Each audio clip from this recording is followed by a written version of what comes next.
Well, it looks as though the National Employers Association, NIASA, is playing a potentially very dangerous game this week.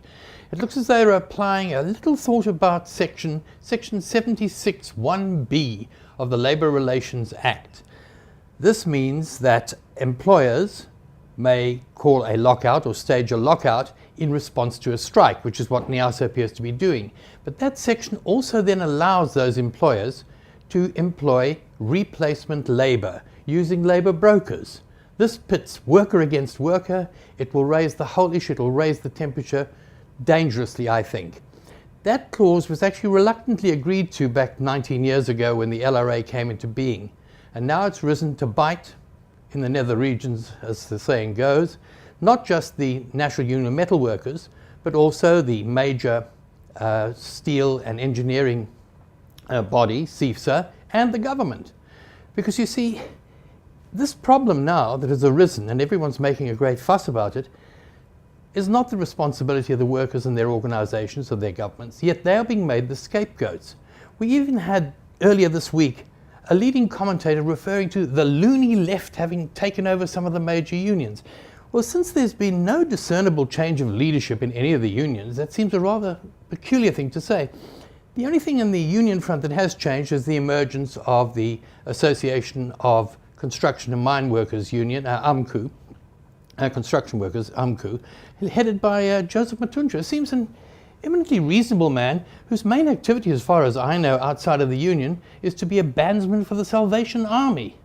So, I mean, I don't see how workers can be held responsible for what are the policies and actions of employers, corporations, and governments. But this is what keeps happening. They keep being blamed. We should remember, especially in this country, that the majority of unions, of unionists, and of workers who are employed provide an unofficial social security net for a vast army of unemployed, elderly, disabled people who happen to be their dependents. We should never forget that. But we now have calls to amend the labour laws. Somehow they are to blame, even from the Deputy President, Cyril Ramaphosa. But the Labour Relations Act, the Basic Conditions of Employment Act, these were bits of legislation that introduced an element of justice to the law, because the law and justice are often, well, very seldom very close together. And they introduced a little bit of fairness. Now, to amend them, to take away their fairness would be wrong. However, we didn't even have to wait for an amendment to happen. In September last year, I didn't notice it and I saw no publicity. The lawyers, the legal profession, managed to get a ruling through the Supreme Court to allow themselves to enter the conciliation and arbitration process of the CCMA, which is part of the Labour Relations Act.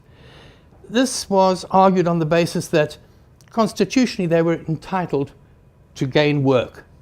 Well, I would hope in the next 2 years or so that the CCMA and the Justice Department have to correct this issue.